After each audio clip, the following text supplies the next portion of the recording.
Pendant des siècles, l'histoire a affirmé que la civilisation avait commencé avec les premiers pharaons d'Égypte. Mais les Égyptiens eux-mêmes ont laissé des archives qui laissent entrevoir une série de mondes oubliés. 5 civilisations perdues, dont les souverains, dieux ou hommes, ont régné pendant des dizaines de milliers d'années avant les dynasties que nous connaissons. La pierre de Palerme, une dalle gravée de noms venus d'un âge appelé la première fois, énumère des rois dont les règnes auraient duré jusqu'à 23 000 ans, ce qui suggère que l'Égypte se voyait comme le 6e héritier d'un cycle d'une ancienneté presque inimaginable. Si ces archives disent vrai, tout ce que nous croyons savoir sur la naissance de la civilisation pourrait être dangereusement incomplet.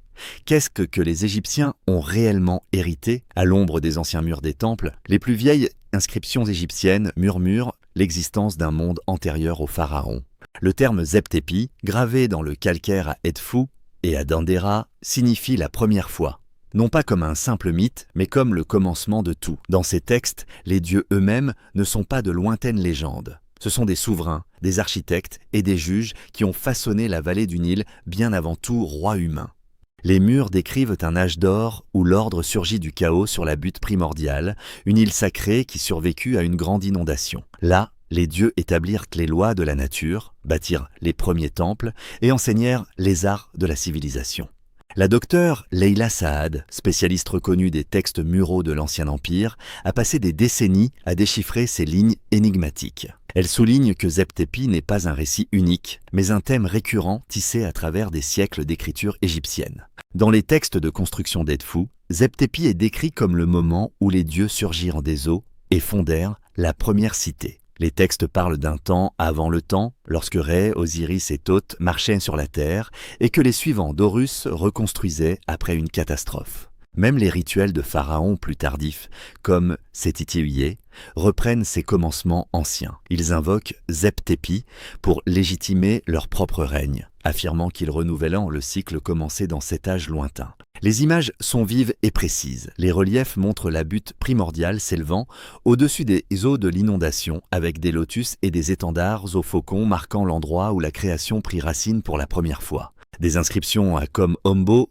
et à Dendera mentionnent les îles des bienheureux, des lieux censés avoir survécu à la destruction qui mit fin à l'âge des dieux. Les textes ne présentent pas ces événements comme de la simple allégorie. Des dates et des listes royales sont données, remontant parfois à plus de 12 000 ans, avant les dynasties l'ont connu.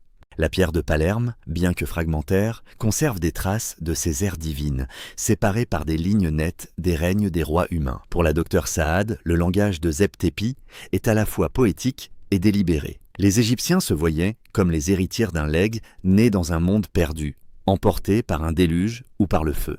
Ce sens du temps profond, mesuré en cycles et en renouvellement, a façonné toute leur civilisation. La question qui demeure est de savoir si l'on peut retrouver une trace de cette époque disparue dans les vestiges matériels, ou si elle n'existe que dans la mémoire superposée de la pierre et du symbole. Une dalle abîmée de basalte noir, mise au jour dans les sables près de Memphis en 1966, repose aujourd'hui dans le calme du musée archéologique de Palerme. La pierre de Palerme, comme on l'appelle désormais, contient l'une des plus anciennes chroniques conservées de la royauté égyptienne. Sa surface, gravée de rangées de hiéroglyphes, préserve non seulement les actes des premiers pharaons, mais aussi quelque chose de bien plus étrange. Un registre de souverains qui, selon la pierre, régnèrent bien avant la première dynastie d'Égypte. Le professeur Marco Rinaldi, grand spécialiste des annales égyptiennes, a passé des années à retracer le parcours de cette pierre, depuis sa découverte poussiéreuse jusqu'à sa place dans les réserves du musée. Il désigne le registre supérieur, où le texte, malgré une forte érosion, laisse deviner une lignée antérieure à toute l'histoire familière. Les premiers noms ne sont pas ceux d'hommes, mais d'êtres décrits comme des dieux et des esprits. Certains fragments mentionnent des souverains comme Ptah et Rê. Leur règne se mesure, non pas en décennies, mais en siècles, voire en millénaires. Les chiffres sont saisissants. Un compartiment totalise plus de 900 ans sous un seul roi divin, tandis qu'un autre mentionne les suivants d'Horus comme une maison régnante. Les détails sont rares, mais l'intention est sans équivoque. Pour les scribes qui les ont gravés, il ne s'agissait pas de simples légendes, mais des toutes premières entrées du registre officiel de l'Égypte. Le format de la pierre est méthodique. Chaque souverain reçoit un nom, une durée de règne et une série de notations annuelles. Hauteur de crue du Nil, fêtes, travaux de temple. Même dans ses sections les plus endommagées, la pierre sépare ces règnes primordiaux des rois ultérieurs plus connus. La frontière entre mythe et histoire devient floue, et pourtant les annales traitent l'un et l'autre avec la même précision administrative. Dans une bande conservée, le nom de Maat, déesse de l'ordre cosmique, apparaît avec ce qui a pu être un règne d'une longueur invraisemblable, même si le chiffre exact a été perdu à cause de l'érosion. Rinaldi note que, pour les anciens Égyptiens, le fait d'enregistrer ces noms était une affirmation de continuité, un pont entre un monde disparu et le présent vivant. La provenance de la pierre de Palerme est bien documentée. Après sa découverte dans les ruines de Memphis, elle passa entre les mains de collectionneurs italiens avant d'arriver à Palerme dans les années 1860. Rien n'indique une falsification ou une révision. Les dégâts sont l'œuvre du temps, non de la censure. Pourtant, la nature fragmentaire du registre prédynastique laisse place à de nombreuses hypothèses. Les épigraphistes comptent jusqu'à 15 noms partiels dans la section divine, même si certaines traditions parlent d'un total allant jusqu'à 23. Les règnes, lorsqu'ils sont lisibles, sont regroupés plutôt que détaillés, ce qui suggère que les compilateurs travaillaient à partir de traditions plus anciennes, peut-être orales. Le style de la pierre, avec ses compartiments nets et ses hiéroglyphes soignés, correspond à celui d'autres monuments de l'Ancien Empire, confirmant son authenticité comme document royal et non comme invention tardive.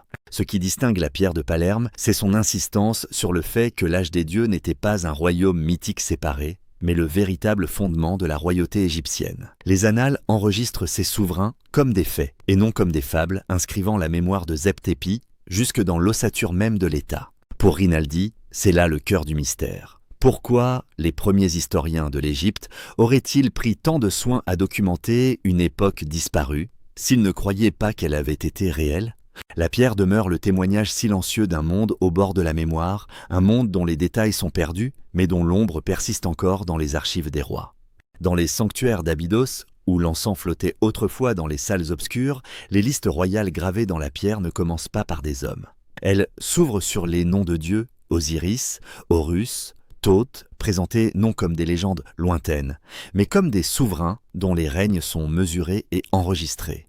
Les listes sont sobres et factuelles. Sur le mur du temple, le dieu roi Ré reçoit une place dans la séquence royale, son nom suivant la même formule que celle des pharaons ultérieurs. Les listes ne séparent pas le divin de l'humain par un langage mythique. Au contraire, elles attribuent à ces êtres des années de règne, parfois des siècles.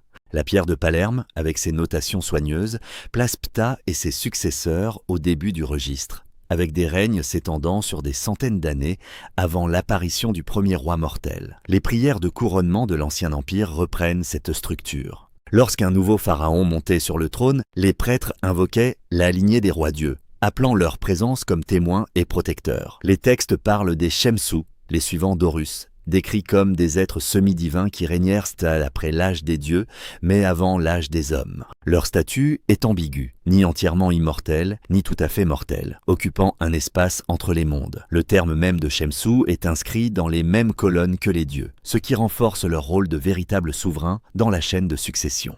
La docteure Leila Saad, en étudiant ces listes, note que les Égyptiens ne traçaient pas de frontières nettes entre légendes et archives. Pour eux, les dieux n'étaient pas des abstractions. C'étaient des souverains dont les actes avaient façonné le pays et dont les lois régissaient encore les rituels de la royauté. Les listes royales d'Abydos et de Saqqara ne traitent pas ces figures divines et semi-divines comme de simples allégories. Leurs noms sont catalogués, leur règne compté, leur place dans l'histoire affirmée. Même le terme désignant le roi, Nessu, est employé pour les dieux dans ses premiers registres, brouillant encore davantage la distinction entre ciel et terre. Cette façon de faire ne se limite pas à un seul temple, ni à une seule époque. Les inscriptions de Dendera et de Kom Ombo répètent la même formule, énumérant Dieu, Esprit et Shemsu comme des souverains légitimes. Le langage rituel du couronnement insiste sur le fait que chaque nouveau pharaon est le successeur de ces êtres anciens, héritant non seulement d'un trône,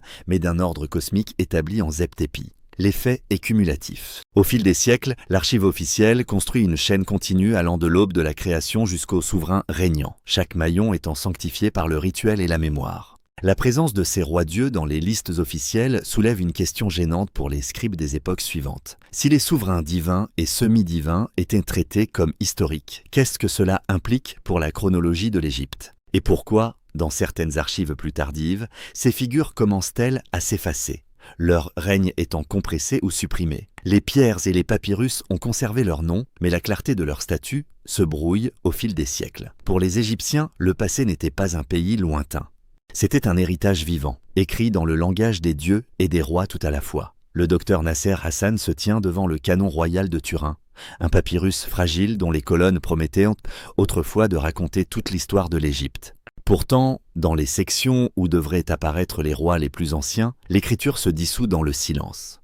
Le papyrus est criblé de lacunes, des espaces où noms et années de règne disparaissent, remplacés par des fibres arrachées et de l'encre répandue sur le vide. Dans ces blancs, l'histoire des origines de l'Égypte n'est pas seulement absente. Elle a été soigneusement obscurcie. Les récentes analyses en imagerie multispectrale menées par le docteur Hassan et son équipe révèlent bien plus qu'une simple usure due au siècle. Sous une lumière spécialisée, le papyrus montre des traces de surancrage et de grattage dans les colonnes prédynastiques. Certaines entrées ont été recouvertes, leurs contours apparaissant faiblement sous une seconde couche d'encre. L'imagerie détecte aussi des changements brusques d'écriture, comme si plusieurs scribes avaient travaillé à harmoniser l'archive. Colonne après colonne, des règnes entiers sont condensés ou effacés, laissant un vide de 800 ans entre les rois-dieux répertoriés et le premier pharaon humain. Ce n'est pas une perte accidentelle causée par le temps. C'est une modification délibérée de la mémoire. Les raisons de ces effacements ne sont pas difficiles à comprendre. Les scribes ramessides qui copièrent le canon travaillaient à une époque obsédée par la continuité. Leur Égypte était une terre de royauté ininterrompue, où la légitimité de chaque pharaon dépendait d'une ligne claire et directe remontant jusqu'aux dieux. Le moindre indice de chaos, de dynastie perdue ou de cycle de destruction menaçait ce récit. Les lacunes du canon de Turin ne sont pas aléatoires. Elles se concentrent là où les souverains mythiques se confondent avec les rois mortels, là où les anciens cycles d'ascension et d'effondrement auraient compliqué l'histoire d'une Égypte unique et éternelle. Les découvertes du docteur Hassan remettent en cause la version officielle. L'imagerie montre que ces lacunes ne sont pas seulement le résultat de la dégradation. Les sections surancrées et les fibres grattées apparaissent exactement aux endroits où la chronologie devient la plus incertaine. Par endroits, le papyrus révèle de faibles traces de noms et de chiffres de règne sous les retouches plus tardives. Les siècles effacés ne disparaissent pas complètement. Ils laissent derrière eux un résidu, un palimpseste de monde perdu. Les mesures compilées par l'équipe de Hassan suggèrent que jusqu'à 8 siècles d'histoire prédynastique ont pu être comprimés ou omis, créant une surface lisse là où se trouvait autrefois un passé brisé. Ces découvertes soulèvent des questions dérangeantes. Si les listes royales officielles ont été façonnées par des besoins politiques, quelle part de l'histoire profonde de l'Égypte a été perdue par omission volontaire? Le conflit entre l'héritage mythique de Zep-Tépi et le récit impérial d'une royauté sans rupture se joue dans chaque nom manquant, dans chaque vide recouvert d'encre. Pour le docteur Hassan, la seule voie possible est désormais de chercher des preuves au-delà des textes, des traces de ces civilisations perdues qu'aucun pinceau ni aucune plume ne peuvent effacer. La recherche des véritables débuts de l'Égypte passe maintenant du papyrus à la pierre, de l'archive écrite au sol lui-même. Au bord du désert occidental, des rangées de pierres anciennes se dressent hors du sable dans une formation silencieuse. Nabta Playa, daté d'environ 7000 ans avant notre époque, conserve un cercle mégalithique aligné sur le solstice d'été. Des échantillons de charbon enfouis sous ces pierres, analysés par des laboratoires de datation au radiocarbone, confirment une construction entre 6800 et 6400 avant notre ère. L'orientation précise du cercle vers le lever du soleil et la Voie lactée suggère un niveau de savoir astronomique antérieur de plusieurs millénaires aux pyramides. Les archéologues ont fouillé les sédiments, découvrant des foyers et des sépultures de bétail disposés selon des schémas soigneux, signe d'une société qui s'organisait autour du ciel bien avant les premiers rois du Nil. Bien plus au nord, les tombes les plus anciennes de Saqqara révèlent une ingénierie qui défie l'idée d'un commencement simple. La Mastaba I, construite vers 3100 avant notre ère, s'étend sur 40 mètres de long. Ces murs, alignés sur le nord vrai à quelques centimètres près, sont construits avec des dizaines de milliers de briques de terre, chacune posée avec une précision d'architecte. Le plafond étoilé de la tombe et ses chambres funéraires profondes révèlent un saut soudain dans l'organisation sociale. Les échantillons au radiocarbone prélevés dans le remplissage de la tombe datant sa construction de l'aube de la première dynastie. Et pourtant, aucune progression graduelle des techniques n'apparaît dans les couches archéologiques situées en dessous. À Gizeh, le sphinx regarde vers l'est, son corps marqué de profondes fissures. Des géologues comme Robert Schoch soutiennent que les formes d'érosion sur ses flancs calcaires n'ont pu se former que sous de fortes pluies, un climat observé pour la dernière fois entre 7000 et 5000 avant notre ère. Cette thèse controversée, appuyée par l'analyse de l'érosion mais contestée par les égyptologues classiques, suggère une phase encore plus ancienne d'activité monumentale. Pris ensemble, ces sites remettent en cause l'idée que la civilisation égyptienne serait apparue toute formée avec les premiers pharaons. Les preuves venues de la pierre, du sol et des étoiles pointant vers un héritage de savoir et d'organisation qui précède l'archive écrite, une mémoire silencieuse inscrite dans la terre elle-même. Dans les cryptes sous Dendera, les inscriptions parlent du temps comme d'une roue, non comme d'une ligne droite. Les textes décrivent 9 grands cycles, des âges de création et d'effondrement, chacun se terminant dans le chaos et chacun étant suivi d'un renouveau. Les Shemsu, ou suivant d'Horus, apparaissent comme des agents de restauration reconstruisant après le déluge qui a balayé le monde des dieux. Ces récits ne sont pas présentés comme un mythe lointain.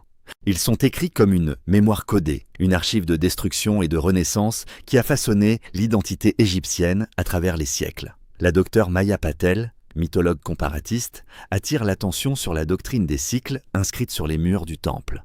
Elle explique comment les Égyptiens se comptaient eux-mêmes parmi les vivants du 6e âge, héritiers de 5 mondes disparus. Selon ses propres mots, les Égyptiens ne se voyaient pas comme les premiers, mais comme les derniers. Leur civilisation était le dernier maillon d'une chaîne remontant dans l'obscurité.